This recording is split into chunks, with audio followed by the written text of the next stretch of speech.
It is good to see you all here today. I really can't believe this is our 5th and final course of the Project Echo series, What Matters Most, where we're focusing on what's good for the resident is good for daily caregivers. This month and last month, we've really enjoyed learning from and with each of you. And after this meeting, you are going to be emailed an online evaluation. We're hoping that you can help us out with that, complete that evaluation, get it back to us by 5 p.m. on July 21st. That really helps us give feedback to our funders and evaluate our programs. So please take time to fill that out if you can. Good afternoon. My name is SHAWNA Wright. I'm a licensed psychologist. I'm the director of KU's Center for Telemedicine and Telehealth. I have for the last decade or more, I guess, provided psychology services, telepsychology services into skilled nursing facilities. And today I'm delighted to facilitate this echo. I think you all have been with us long enough. It looks like most everyone has their first and last name in their Zoom square. Can you check out your Zoom square real quick and make sure we see your first and last name? That helps us verify your attendance for RCE purposes. If there's more than one person in your spot, go ahead and type in the name of anyone who's in your Zoom location, or you can do that in the chat. We will ask you to use the chat throughout our time together here today. As a matter of fact, you can go ahead and open up that chat and introduce yourself. Let us know who you are, where you are, and what you do. We're going to monitor the chat all the way through the course today. We'll respond to your questions and share your resources and insights along the way. At the very end of our time together today, we are going to ask you to work in that chat to participate in our 1-minute takeaway, where we'll ask you what you're taking away with you after our time here together today. Boy, we sure would like it if you turn on your cameras. We'd love to put a face with your name, and that's just how we all get to know each other and build our connections and our networks. You'll notice that when you came in, your microphone was on mute, and we're going to ask you to stay on mute anytime someone else is presenting. So pretty much if the slides are up, we ask you to stay on mute just so that everyone can hear the presenter. But other than that, we do invite you to open up your microphone and talk with us. We want to have conversations with you. So don't be afraid to unmute, just as long as no one else is presenting. We do want to let you know that today's course is recorded. We record all of our echoes. And we might be talking a little bit about a resident today. So I do want to remind you all that as we talk about our cases, we want you to please be very mindful of HIPAA privacy rules. We don't ever want to share any protected health information while we're live. Good deal. So as we're wrapping up today, Kim BERGEN-JACKSON is going to talk to us about change in status. And I'm going to parallel that out with looking at how we can monitor our own change in status as we provide care for others. After we go through our lesson today, we're going to hear from KALEIGH GILMORE and SARA RUHLMANN at Oaknoll. They're going to do our case today. It's a great case. I want to thank both of you for being willing to share that case today. Of course, sharing cases really upholds our mission of all teach, all learn here in our ECHO community. So thank you both. We look forward to hearing from you later. Now, before I turn the presentation over to Kim, I do want to introduce you to our specialty team. So Kim, I will start with you. Thanks, Shauna. I'm Kim BERGEN-JACKSON. I'm the administrator at Oaknoll and adjunct faculty at the University of Iowa College of Nursing. Glad to see you today. KALEIGH, we'll move to you. Hi, everyone. I'm KALEIGH. I'm a social worker at Oaknoll Retirement Residence. Good afternoon. SARA, we'll bump to you. Hi, everyone. I'm SARA RUHLMANN. I'm the director of nursing at Oaknoll. Hi, SARA. Okay, Paige, we'll move to you. Hey everyone, my name is Paige. I am a CNA and restorative aide here at Oaknoll. Glad to see you. And STACIA. Hi everyone, I am STACIA. I am also a CNA and restorative aide here at Oaknoll. Good to see you. Okay, with that, Kim, I'm going to mute myself and I'll turn it over to you. All right, thanks so much. Well, as Shauna said, we're going to talk about change in status today a little bit. So we'll get next slide, do that one. The objectives today are to talk about how observed changes in status might indicate depression, dementia, or delirium in residents that we're caring for, and describe the importance of having a mental wellness action plan for nursing staff, which I love. We'll get into that later. Again, as we've said before, and every time, I can't overstate this enough. The daily caregivers are the people that can make a big difference in the lives of the residents, quality of life and living for people who are living in our communities. There are many, many opportunities to talk with the residents over the course of the day, and you can talk to them during personal cares. You can ask them questions about their family, pictures in their room, life, work, or travels. They especially want to hear about your life as well, and that helps them feel like they're part of the day. Next slide. So what about change in status is important? We're going to think some more today about the goals and priorities of age-friendly care, which are to make sure that adults get the best care that they can, and the care and treatment is based on what matters most to them. So our priorities are not always the same, but it's important to do what matters most to the residents. And that in turn can impact their health outcomes and improve risk of harm. So these ideas are all important today, and we're going to talk about the role of our daily caregivers, really emphasizing how we can reduce the risk of harm today. The main point is that older adults in long-term care settings often have multiple chronic conditions, and their needs will change over time. And during their stay, the person who's going to recognize that first might be the person that works with them every day on a very intimate level, doing their daily care. So figuring out something's different and then figuring out what that is really important, and can stop a new illness that's coming along or something that's complicating an existing condition. Next slide. Daily caregivers are the people who spend the most time with the residents, know their patterns really well. I can say that for sure at Oaknoll. The CNAs know what time people like to get up. They know what they like to wear. They know what they like to eat. All of those things are very, very important to being a person. And so having somebody know you increases your likelihood that you feel safe and secure in your surroundings. The CNAs are often first to recognize a change in somebody, to see something that's a little bit off. And it's really important for the nurses to pay attention when they get that information from the daily caregivers. Recognizing and reporting these changes early reduces the risk that somebody could get more seriously ill. It can also help reduce trips to the emergency room and hospitalizations. Next slide. As before, age-friendly care involves two main steps for change of status, which include observations and actions. So observing changes from baseline or usual function is the main role for the CNA or a daily caregiver that's taking care of someone, like noticing delirium or depression, watching for changes that may signal a new problem, a small stroke, an infection can make somebody confused. So think about how the person may be different from their usual or baseline. And to help you do that, there's a tool that I'm going to introduce you to, which is called the Stop and Watch tool. Then the second act is for you to act on your findings. So if we go to the next slide, you'll see that tool. Oh, but it always surprises me when there's a poll. I'm so sorry. Let's squeeze in the poll, and maybe that'll give us a lead in to the Stop and Watch. All right, Okay. let's pick that up. Does your facility use Stop and Watch for observing residents for change in status? And so that'll give us a good indication of how familiar everyone is with Stop and Watch. I think it's a great tool. Don't forget to hit submit after you answer. All right, let's give this maybe 10 more seconds and show the results. I'm really excited by these results, Kim, because this means that for many people here, we might be sharing a really great tool. About 21% are saying, yes, we use Stop and Watch, but 43% are saying no, and another 36% are saying, I'm not sure. So even if they're using it, which they very well could be, they may not have identified it, by the name Stop and Watch, but I think it's a great tool. So why don't you help us introduce the Stop and Watch? Sure.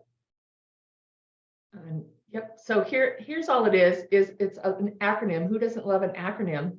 For Stop and Watch. So you're looking to see Does the resident seem different than usual? You're looking, right? Observing, are they talking or communicating less? Do they need more help than usual? Overall needs more help? Does it look like they're in pain? Are they moaning or grimacing?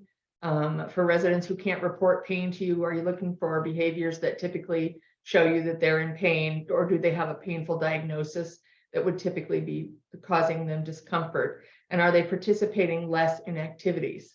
Meals are a really good indicator if something's not quite right and people don't eat well.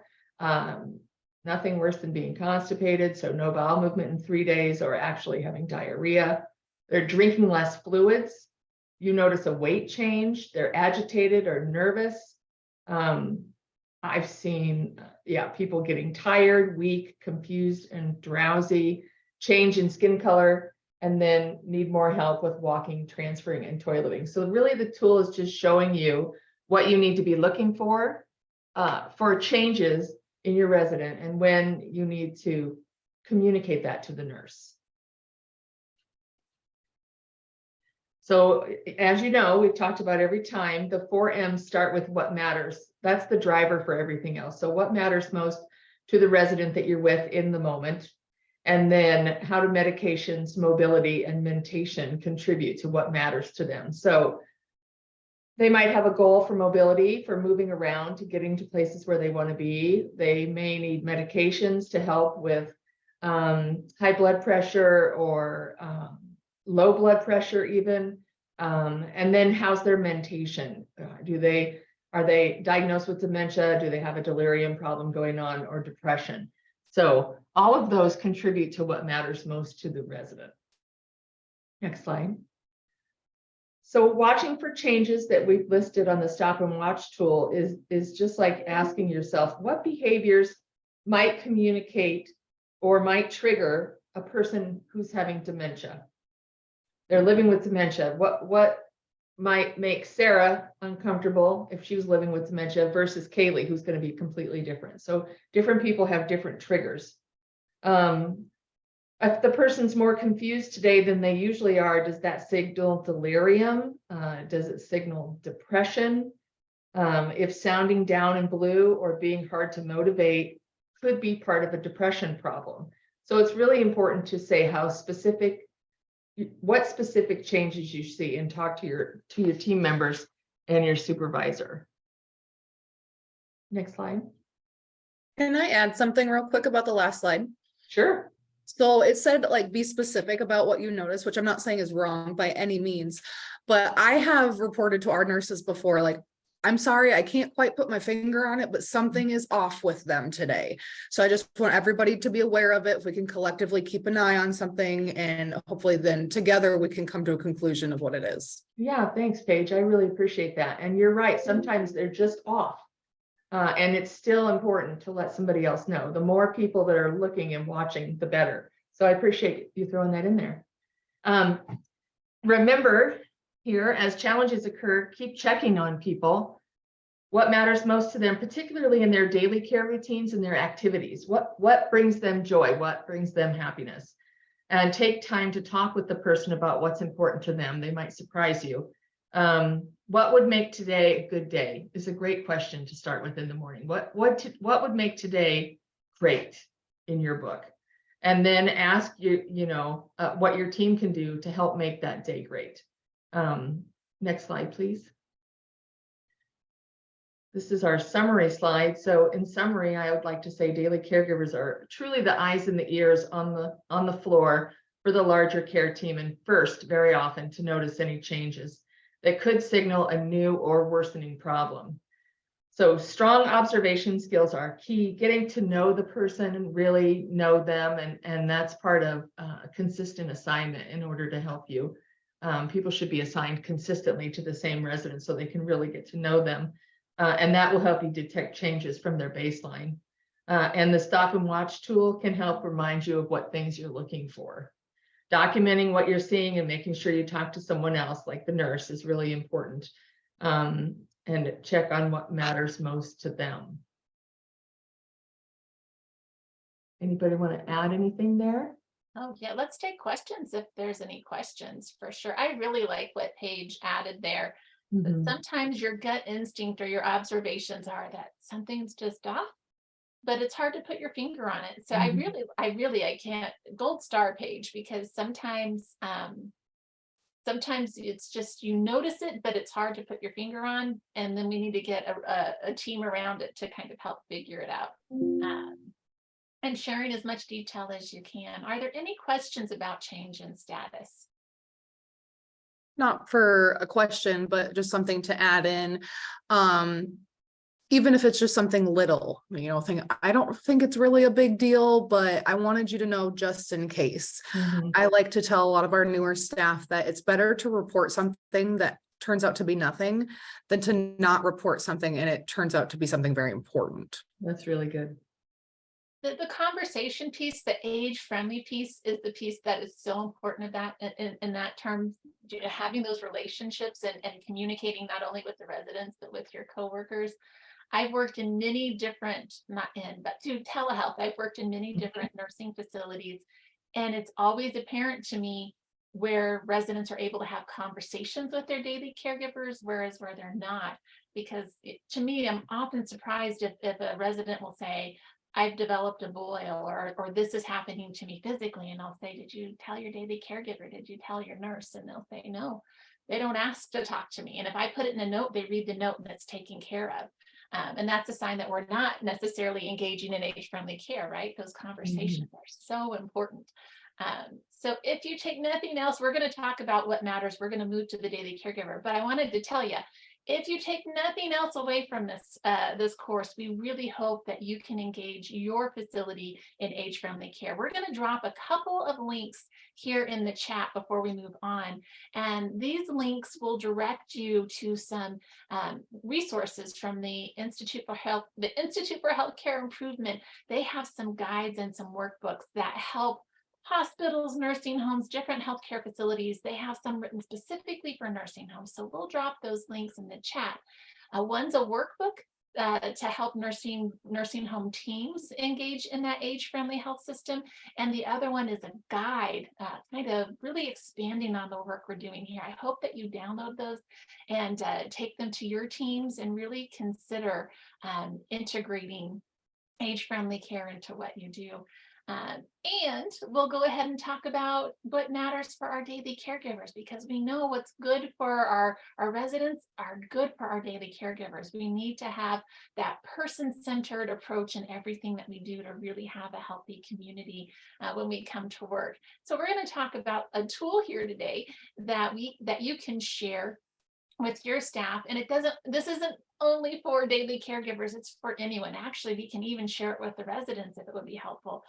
But we really want to look at the fact that we have busy lives, but we can deal with stress on many different levels, whether that's stress at work, stress at home, not having a good work-life balance.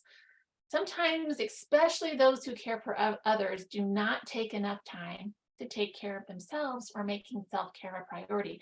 So this is an action plan that we would love for you to share with your staff. We're going to put a link in the chat so that you can download this as well, and it will be in our response center. We wanted to go through this mental wellness action plan. It was actually designed by our friends at the School of Nursing here at KU. They developed this to help look at how to manage stress. But really, this mental wellness action plan is a good way to kind of get a sense of where are you now and what can you do to improve your wellness if you need to. So let's go ahead and move to the next slide. The back of this plan helps you develop. So the front of it helps you assess where you are. The back of it helps you develop your own self-care plan in ways that can help you either improve or maintain your mental wellness as we move along. So next slide, let's talk about the front again, where we define our different safety zones, right? If you are looking through this guide and you're falling in the green, then you're in the safety zone. And it means just keep doing what you're doing. Write down the things that are helping you stay healthy. What self-care things are you engaging in? What types of activities or social relationships kind of are keeping you in that green safety zone? Are you getting a good night's sleep? Are you eating well? Pay attention to what you're doing and what works for you. It may feel routine. It may almost even feel like autopilot, but it's good to know what keeps you centered in the safety zone. because we never know when a stressor might hit that can bump us out of our normal routines.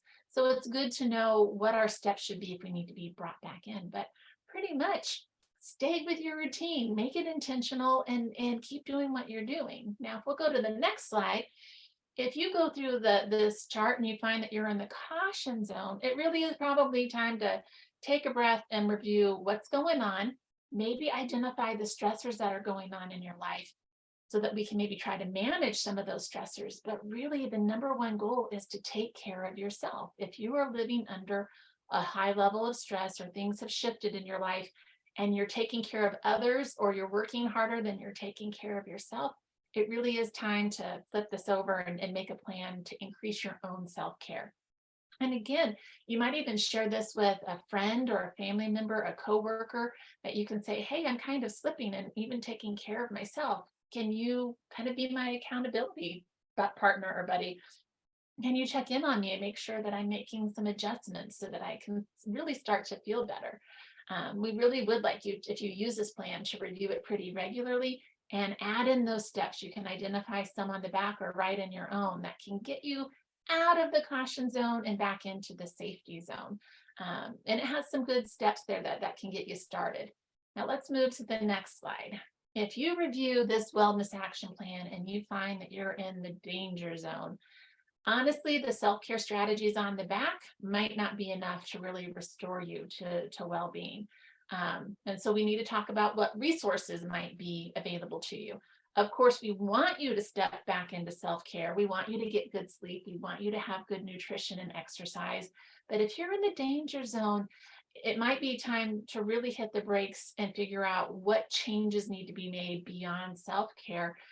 Because if you're having feelings that might be associated with depression or hopelessness, if you're not enjoying activities or interactions that you used to enjoy, then it might be even time to involve someone like a mental health therapist, or even to engage with an EAP, an employee assistance program, or peer support, even talking to your primary care provider. If we're in the danger zone, sometimes we need something a little bit more than kind of, pulling up our bootstraps and saying, I'm going to get a good night's sleep. Sometimes we need the support of others, whether that's peers, colleagues, or professionals. And there's absolutely no shame in that. We would much rather that you and your staff really feel empowered to get the help and support that you need to get out of that danger zone. And that, if you're in the danger zone, that's the number one primary goal, is to get out of it by taking care of yourself. So let's move to the next slide, please. So something to think about with this plan, you can use this plan as often as you'd like, whether that's monthly, weekly, daily, quarterly, just to check in on yourself. Are you still in the safety zone? What can you do to get to that safety zone if you're not? You could just take this tool right now and assess, do that self-assessment. And if you're in a good place, then great, that's your baseline. But still, it's worth checking in on yourself at a regular interval to make sure you're staying in that safety zone. And if you're not, then using the plan on the back, or even, adding your own thoughts and content to the back. Because the work that you do in nursing home care is essential. It is so important. So it's important that you're healthy. It's important that you're in a good place. And so we wanted to share this action plan with you so that you can share it with your staff. And actually, it's okay to even share it with residents. It works for everyone. So we hope that you'll share that out. I think that's my last slide. So I thought I'd open it up to any questions we might have before we move on to the case. Any thoughts about the action plan? I have a question. Mhm. Do you think that to me, this sharing it with the staff would make it easier for people to talk about when they're struggling? It sort of normalizes the idea that we all have periods of time where we're in the red zone or the yellow zone. And would it be appropriate, if you're working with somebody who's really struggling, to say, I notice you're really struggling. Do you need to take a break? Or, did you sleep okay last night? Yeah. It's always good to check in on each other, right? And having that tool can neutralize things. The only advice I'd have there, Kim, is to not ever diagnose someone else. Right. To not say, oh, I think you're in the red zone, or you're looking kind of depressed to me today. It's again, I see age-friendly care as really aligning with trauma-informed care. One of the things we talk about with trauma-informed care is that we don't ask what's wrong with you. We ask what happened to you, right? What's going on in your life that's causing this shift in what I'm seeing? So it's not what's wrong with the person, but hey, what's going on with you? So it's okay to encourage the use of the tool, or kind of go through and say, hey, I've noticed some changes. This is the way we can talk about it. Just don't go into that darker. It's not a gray zone if you're Right. feeling like you're diagnosing someone, right? Right. And it's always helpful, I think, to share what you do for self-care. If someone's feeling stuck and they've gotten out of their routine and how they take care of themselves, sometimes it's helpful to hear what someone else is doing, just as that kind of point of encouragement, to kind of stimulate something different. And really, if we use a tool like this with our residents that can engage with that and even do their own self-assessments, then it really normalizes, right? What's good for the daily caregiver is good for the resident.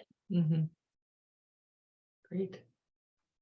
I think more on the wellness side of things. I think if you share, if you're looking for a workout buddy or something, some places like Oaknoll has a wellness program, but even just if you're looking for someone to, like an accountability buddy, that's a good place to start and share what you're trying to do for your wellness, and maybe you can get another person or two on board with you to work out at lunchtime or take a walk together or something like that. I really like that idea too.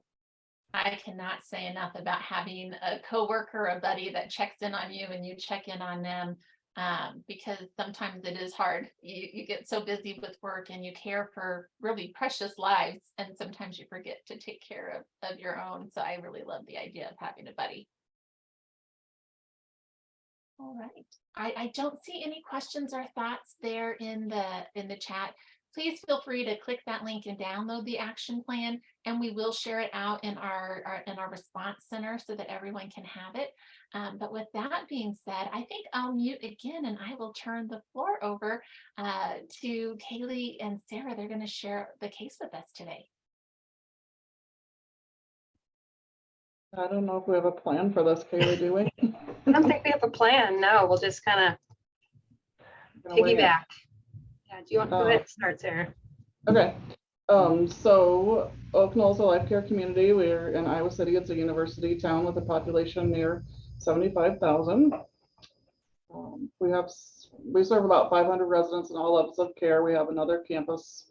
We're on our main campus, all of us are, and then we have another campus across town that's just an independent living building. But in total, there's 500 residents. So we have all three levels of care: independent living, assisted living, and nursing home care. And our residents here are guaranteed care for their lifetime, whatever level of care they need. And sometimes those transitions are very planned and gradual, and sometimes they are sudden and acute. So, okay. So we recently had a resident who needed to transition from an independent living apartment where they live with their spouse directly into our health center or nursing home. The resident has a Parkinson's disease diagnosis and has really had a rapid physical and cognitive decline. I don't know, it seems like within the last month or so, lots of falls. Upon admission to the health center, it seems like there are quite a bit of behavioral issues occurring. So it seems like even with that move to the health center, there's been even more of a cognitive decline. So the resident really is angry, doesn't want to be in the health center to begin with, very agitated, resistive to assistance that's needed, belligerent, physically aggressive, striking out, really lacks ability to, or insight into awareness of safety and limitations.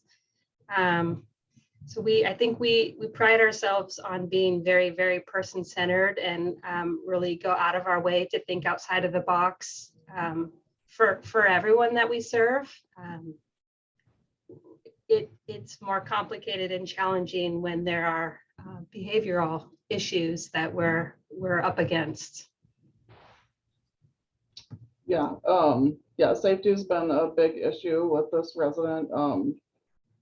Like KALEIGH said, lack of insight into his limitations, thinking that he can, he's self-transferring, he, wants to go back to his apartment and take a shower instead of taking one here. And yeah, the physical decline was significant. I mean, he was living in his apartment with his wife, and they were probably borderline. They were struggling some, but then there's some acute changes. So, so even though he knew he was coming, knew he needed to come once he was here, he was pretty mad about it. So mainly because of the safety issue, there have been times when we felt like we need to provide one-to-one supervision to keep him safe because he wasn't being rational, which is difficult, as everyone knows, to have the extra body around to provide that. And then his wife, I think, is really struggling. I mean, she's working side by side with us, but this has been really hard on her too. She was his primary caregiver, and then we get him here, and he's got a neurologist, he's got a primary doctor. The nurses are making the calls instead of her. So it's been a little hard, I think, for her to let go and kind of let us take over. Of course, we'll always include her, but trying to support her too. And So. Sarah, just to add also that she's the recipient also of some of the aggression, which didn't occur prior to the transition. Right. So that's and a lot of anger toward her too. Yeah. So, all right. So it looks like there are several questions here, and I do want to get to all of them, and we're going to put them in the chat. But before we move to your questions, everything from how have other communities handled this type of difficulty? I've heard similar stories before. It's a very difficult story. I'd love to hear how other communities have handled this type of situation, as well as how do we best support the co-resident spouse? And then how do you deal with the inability to get urgent psychiatric care? Because it sounds like that could be a piece of this puzzle as well. We'll get to those questions, but before we do, after learning about this community and specifically about this situation where we had husband and wife living together, was that assisted living and then they transitioned, or was it independent? Independent, yeah. And then they've transitioned, but is he in assisted living now, or is he in? It's in our health center, or nursing home. Center. Yeah. So it wasn't even like a step progression, right? He went from independent living to really more comprehensive care, and it's really been disruptive for him. We're seeing emotional as well as behavioral responses from him because he's just not happy, and his wife is having a hard time with that as well. Do we have what else do you want to know about this case? Do you have any clarifying questions that you'd want to ask about this case?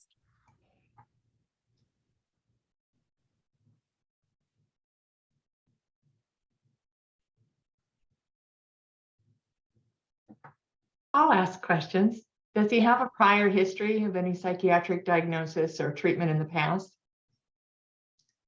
No. No. And I'm really curious about the distance of the space from independent living. Sarah, did you say your independent living campus is across town, or is it in fairly close proximity? No, he lived here on this main campus, basically the same building, quite a ways away up the elevator and all that. But we have two campuses, but he lived on this one in independent living with his wife, and she's still in their apartment. And luckily, actually, that's physically not that far from where he's living now. Some people are spread way farther out. But because of his behaviors, initially, she was still taking him up to their apartment. And then that became a big, he wanted to shower there. She couldn't move him. We were having to send sometimes 2 or 3 people up to the apartment to try to get him back down here. So I don't believe she's been taking him lately, not to the apartment, maybe just for a wheelchair ride. Do you all have an impression? Is he wanting to be back in that apartment to shower and have his cares because that's home? Or is it, and it could be a combination of things, I know, or is it because he wants to be near his wife? I mean, what is there one draw that's bigger than the other, or is it just the normalcy of having it all in that apartment? I think probably both. I'm not sure, I guess. It sounds, yeah. sounds like in conversation with wife prior to his admission to the health center, there was some conversation between the two that that he would be able to come up and spend some time with her in the apartment. That's what some of the other couples that I think they know and have talked to do, and it works. But there's a little bit of guilt that spouse has about that not being able to work right now. So I think that might be in his mind why this was what we had talked about. There are also episodes where just he's incredibly agitated, belligerent, and then kind of when he's in a better mood, he won't remember that episode. So there's definitely a disease cognitive component to it. One of your questions talks about psychiatry, and we're going to get to that. But before we go there, you talked about he has a neurologist. Is that correct? Mhm. So is he taking medications that are helpful to him in terms of the Parkinson's, or are there any psychiatric medications related to the Parkinson's that he's taking right now? So he was not, I think he may have been on an antidepressant before he came here. I can't remember exactly. He is on medication for his Parkinson's, and I don't think we've adjusted that. They have been in contact with the neurologist, and he didn't want to make any changes. I know our pharmacist did a consultation when he was new here. Always they evaluate new residents, and he observed that he's on a pretty big dose of his Parkinson's medication, so he suggested maybe consider reducing that, but the neurologist didn't want to do that. He thought some of the agitation could have been from that.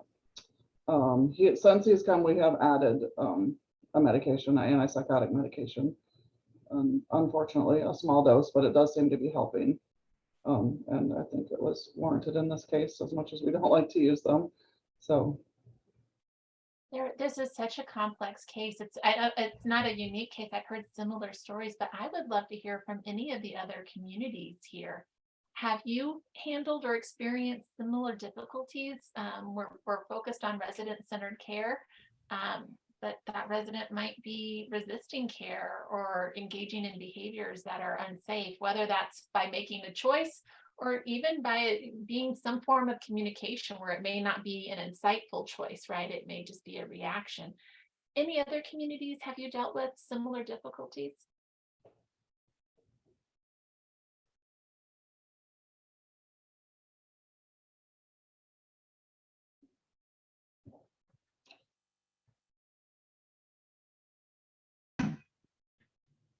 Doesn't seem like we have a lot of talkers today. The things that stand out to me are both looking at the resident care in terms of how do we keep our staff safe? How do we meet this resident's needs as well as keep our staff safe? But then I'm also thinking about his wife and how do we involve her in his care while at the same time keeping her safe, right? I think universally we know that when one spouse requires quite a bit of caregiving, whether that's from a family member, from a spouse, or from the daily caregiver, that can take a physical toll, right? And so if we have spouses that are approximately the same age and one is really doing the primary load of that caretaking, it can really cause deterioration to their health. So for her well-being, given the changes in his functioning, it's probably healthier for her to not be doing those daily caregiving activities. But it sounds like she's experiencing quite a bit of guilt about that as well, that she's not able to have him with her. How has she contributed to his treatment planning? And you have two residents to care for here, right, at different levels.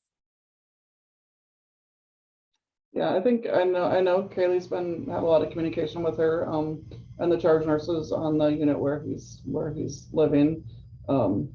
I think she's been pretty involved. I think she's been pretty open to ideas. We have had spouses in the past who are really controlling about meds. I think she's been more open to trying things, but definitely overwhelmed. But yeah, I don't think she's been super controlling, has she, KALEIGH? She's been pretty open. I think she's been open, and we've talked, I think since he arrived a few weeks ago, she's slowly started to step back and she's taking breaks and I think initially staff were calling her at night to have her come and help when they were at a loss. And so we've stopped that, which gives her a break. I think she's also feels really guilty or sorry for his behaviors. So she's constantly apologizing, and I think she has made comments about feeling like she needs to be with him to make sure he behaves in a certain way. Yeah. So does he have moments? Go ahead. I'm sorry, Paige. I didn't mean to cut you off. Were you No, gonna- you're fine. This is a question for my Oaknoll coworkers. I apologize. Right after his admission, I went on vacation, so I'm not quite up to speed with all of the interventions or ideas that have been tossed around. But I know that we have an at home with Oaknoll program with companions or other aides.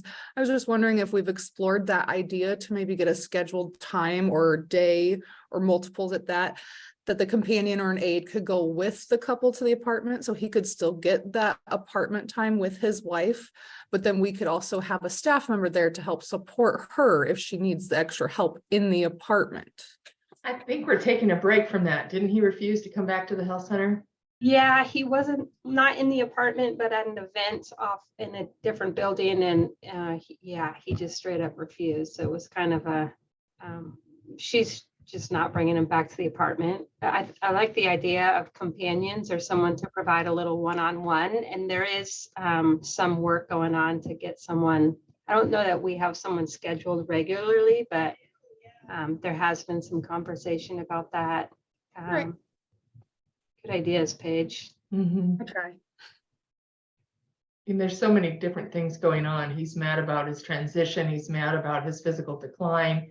He's not lucid all the time. He doesn't know anybody in the health center. You know, they were independent and did not go anywhere near the health center. And then he suddenly arrived there and needed to be there. And so he's really mad, and I get that. Is But he he's lucid also- some of the time? Are there times where you can predict? Are there times of the day that are good for him where he is more lucid than others? Sort of predictable. I mean, days are definitely better than afternoon, evening, night. Does I was he gonna have any? say, Go ahead. sorry, I feel like when I've worked with him in the morning, I think the way that you approach him and talk to him helps a lot as well. You know, staying away from the elder talk, basically, you know, talking to him and waiting for him to respond. I think that's been really helpful when I've worked with this resident.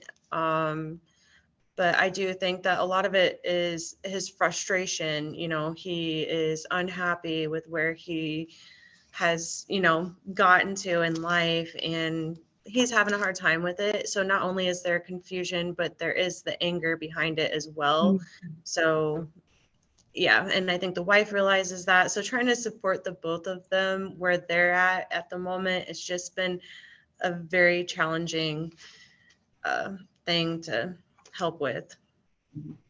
Stacia, if you have opportunities that you find to communicate with your colleagues about approach that works, drop those little ideas, because that's also been a challenge. I mean, there's different approaches, different personalities. Yeah. And spouses talk to me about approaches that absolutely do not work with him, but trying to communicate that to everyone involved is a challenge in itself. So. Yeah. And I think I've been told that he takes direction better, I think, from men. So having a female tell him what to do, I think, is kind of frustrating for him, especially if you're not his wife, you know. But I think with me, I have I think I have a deeper voice, and when I talk to people, I don't sound like an annoying female all the time. So it might be a little easier for him to listen to me, but yeah. Does he have access to behavioral health? Yeah. We just, I just called and we got one scheduled after a referral was made, and we had to wait for their triage process. Unfortunately, the soonest appointment available is in September. So very was understood. good to get him scheduled, but like not good. And I feel like the triage process could it take 2 weeks, Kaylee? Uh, Week about a week. Yeah. Okay, a week, okay. Yeah, and I guess the holiday was in there, but still, because Kaylee just got that scheduled this morning, so. That's a shame. You know, Yeah. oftentimes when I work with individuals who face these struggles, because honestly, he's having some pretty natural reactions, right? His Mhm. life has been turned on its side. He's lost independence. He's not with his wife. His body and his mind are doing things that he would never let them do if he was in control. Mhm. Oftentimes, if I were providing services to a resident with these signs and symptoms and experiences, one, I would hope that I could have time with him when he's most likely to be lucid. And then it is that age-friendly approach, whether it's therapy or anything else, is to say, to have really kind of frank conversations about, did you know when you get mad that sometimes you hit the staff? You know, and talk about some of the things that really need to be addressed if he can have that conversation with you, and then say, well, what? Because usually I would assume that there's a chance that he would be like, oh, I don't want to hit people. I'm mad, but I don't want to hit people. And then to ask, well, what do you think we should do in those situations? What would be most helpful? If you're not really connecting with us, but you're upset if you're hitting someone or if you're yelling, what do you want us to do during those times? And oftentimes what they tell you will work when you hear it from them in those moments of real lucid thinking really do work. They know themselves. And so sometimes in that age-friendly approach, it's about bringing the problem to the resident while they are lucid and saying, hey, we're having some troubles. How would you want us to handle it if it happens? And sometimes that doesn't work, but oftentimes if we can have kind, honest conversations about, I know that this is happening because of this disease. I know this is happening because of Parkinson's. I know this is happening because of dementia, but it is happening. How do you want us to handle it? You know, how do you want us to respond? How can we help you? And sometimes there are some insights there that can be really helpful. Thank you for that. Great. There's also a comment in the chat I was reading from Linda. Thanks, Linda. Can you arrange meals together? Yeah, they can eat together anytime. And they do. And they do. Another approach that has been helpful, and I'm sure that you all have thought of this, but I want to talk about it out loud, is when we move someone from an environment that they call home and they feel at home, how do we then mimic that in their new placement? So have you all made efforts to bring in those favorite items, whether it's a decoration, a memory book, how do we make the new space feel like home? Is that something that you all have looked at or put thought into? Yeah, I mean, we definitely encourage that and offer it. I guess I'm trying to think about his room, Kaylee. I don't know that he has a lot of personal things in there yet. He doesn't.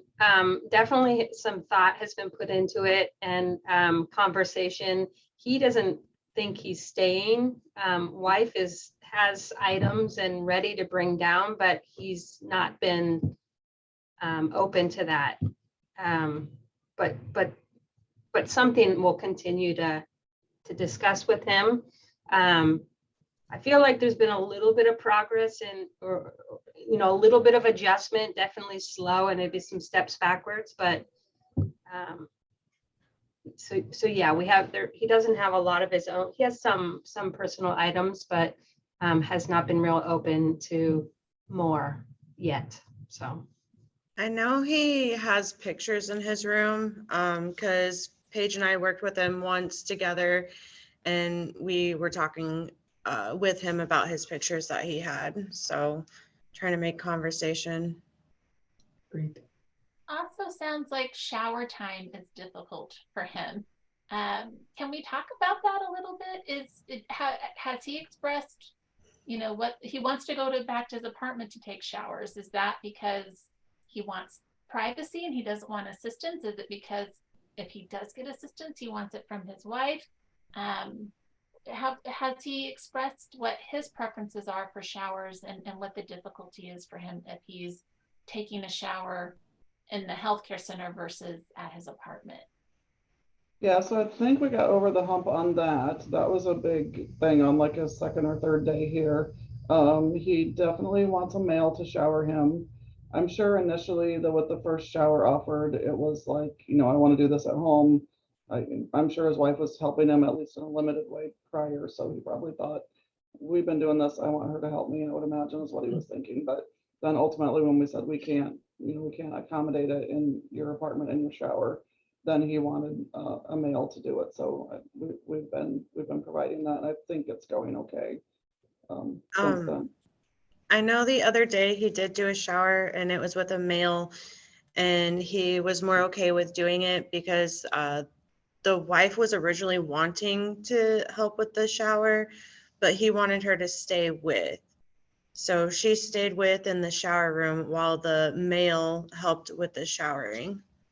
So There are all those elements of person-centered care, and his life shifted so quickly that you can't overnight learn all of those person-centered preferences. But in terms of his integrity and dignity, if we can, and not all nursing homes are lucky enough to have males on staff that can help with some of those specific preferences. But if you have them and it improves his quality of life and then helps him be more in control of his behavior, I think that is an excellent opportunity. But I think it is about taking that age-friendly approach to each of these issues, especially if you can talk with him about it when he's in a more lucid state.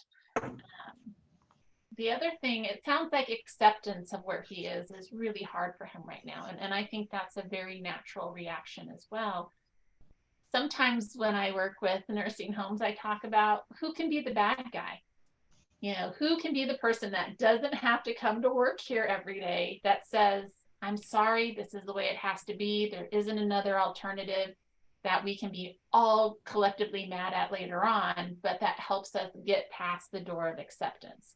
Is there a physician, and I know that's mean, right? To put a physician that needs to care in the position of being the bad guy, but sometimes having that decision point, whether that's because a physician's made a decision, or even if someone's explained to him that your healthcare needs are so high right now that we're worried that it could hurt your wife, and taking care of you could result in a broken hip, an injury, something to her, and I know you don't want that to happen.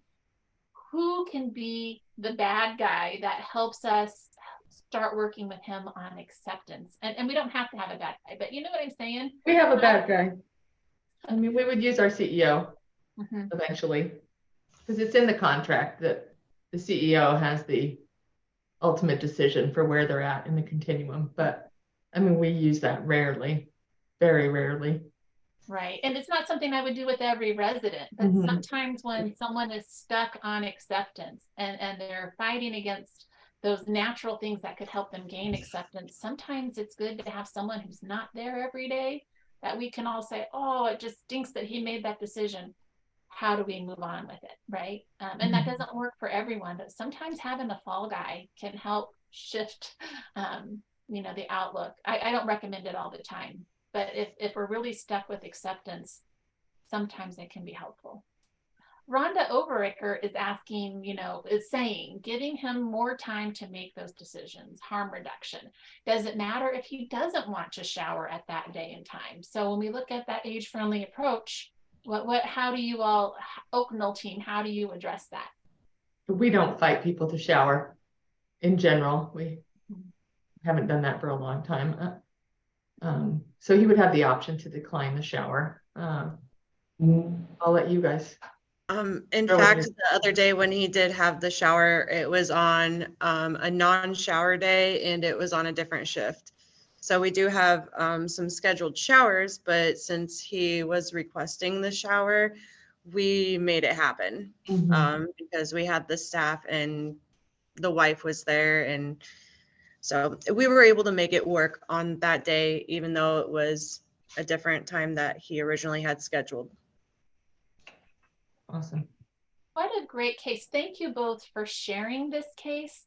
It really pushes the limits of age-friendly care, right? Because it's age-friendly care for the resident. It's age-friendly care for his spouse. It's age-friendly care in each little domain until we figure out how to meet the things that matter most for him to help him get to a place where he can accept that it really stinks. Parkinson's stinks. It's robbing him of things that he wished that he had, right? And it stinks, and we're here to help him through that, because that's something none of us can control. We can just try to manage it, right? So thank you for sharing that case. I think it's a wonderful resident case to wrap our series up on, because it really exemplifies age-friendly care. And it really highlights all of the hard work that you all do to wrap around this resident, and why it's so important that you're taking care of yourself. We want to, of course, acknowledge our partners and our funder through the University of Iowa, and of course the HRSA funding that supported this project. We've had a delightful time working with the University of Iowa. We want you to know that this training module is available to your daily caregivers. Every time we've gone through a new course topic, we have released training for your daily caregivers. There are 3 components to this training. Talks about age-friendly care in each of those domains. There's a podcast attached to that where Kim and I talk about what age-friendly care looks like in real time. And then there is a video that really supports our daily caregivers and empowers them to take care of themselves, and to use skills that help them, perform to the best of their ability and meet their needs while they're at work. We also wanted to share with you this resource that comes from our friends at IHI.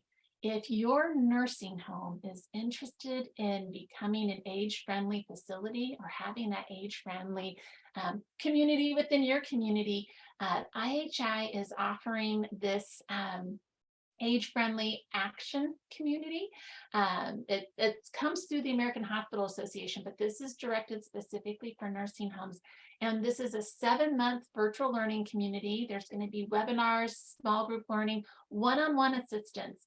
And so there's experts in the field of age-friendly care. And if you are interested in becoming an age-friendly facility and would like kind of that technical assistance to wrap around you, that's no cost to you. So we're going to share this information. It'll be in our response center. Please keep an eye out for it. It's really great work. And this is a lot of good, no cost support if you want to take that journey.